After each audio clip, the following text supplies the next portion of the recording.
Lectura del Santo Evangelio según San Lucas.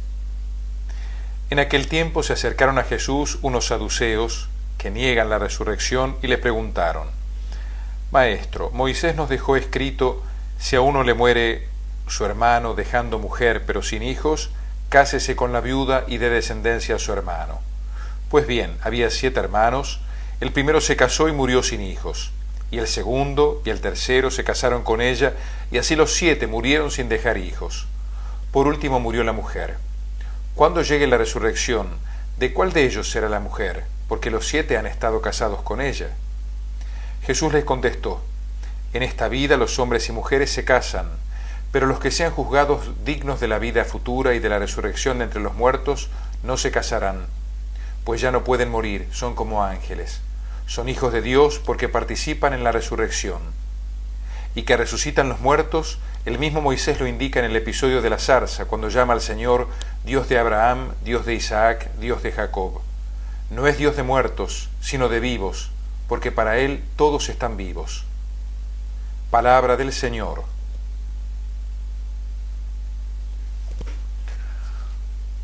Domingo 32 del tiempo ordinario, ciclo C.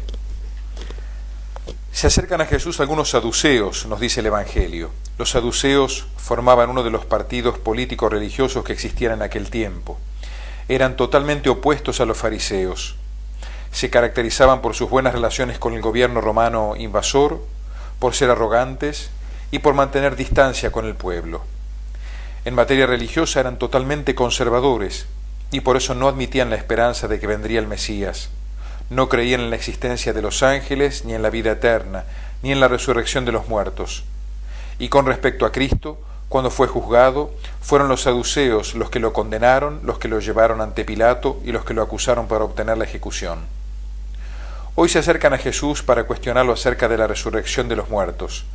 Ellos parten de una ley del Antiguo Testamento, la ley del levirato. Si una mujer enviudaba sin hijos, uno de los hermanos de su marido debía casarse con ella para darle descendencia. Y de esta ley concluyen que su aplicación crea problemas en el supuesto caso de que exista realmente la resurrección. El problema es claro: ¿de cuál de estos hermanos será esposa en el día de la resurrección? Nuestro mundo tiene en este mismo sentido mucho de saduceo. Resurrección, dicen algunos, ¿cómo reunir partículas dispersas de un cuerpo? Partículas que en algunos casos prácticamente ya han sido desintegradas. ¿Cómo entraremos todos en la tierra si resucitamos todos?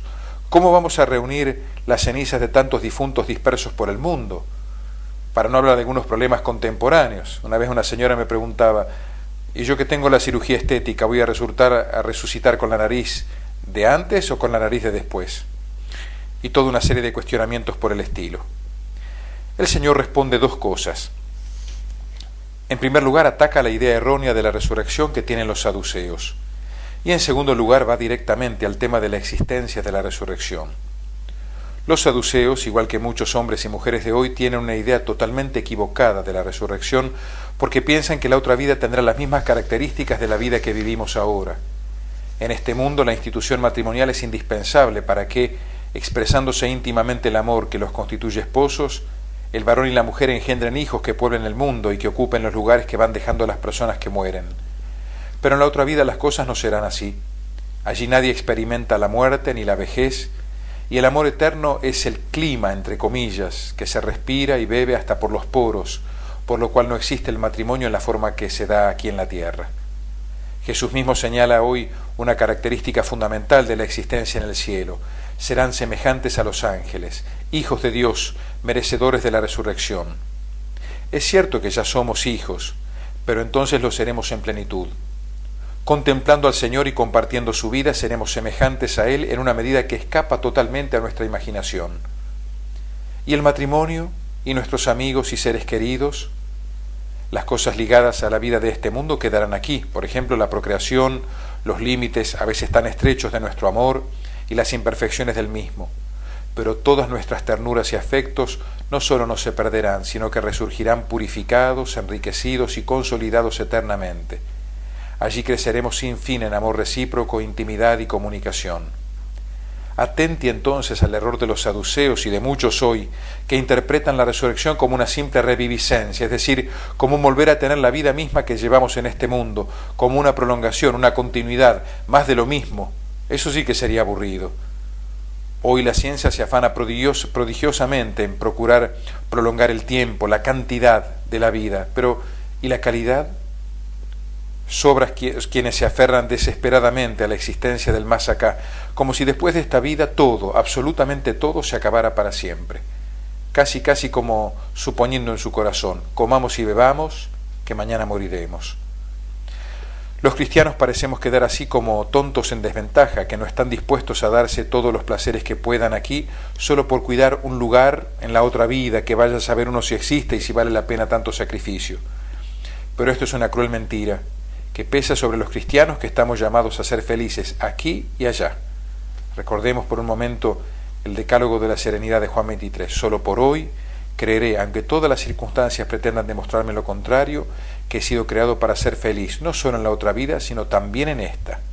Felices aquí y allí. El Evangelio nos muestra que también Jesús tuvo que enfrentarse con personas prejuiciosas que negaban la inmortalidad y la resurrección.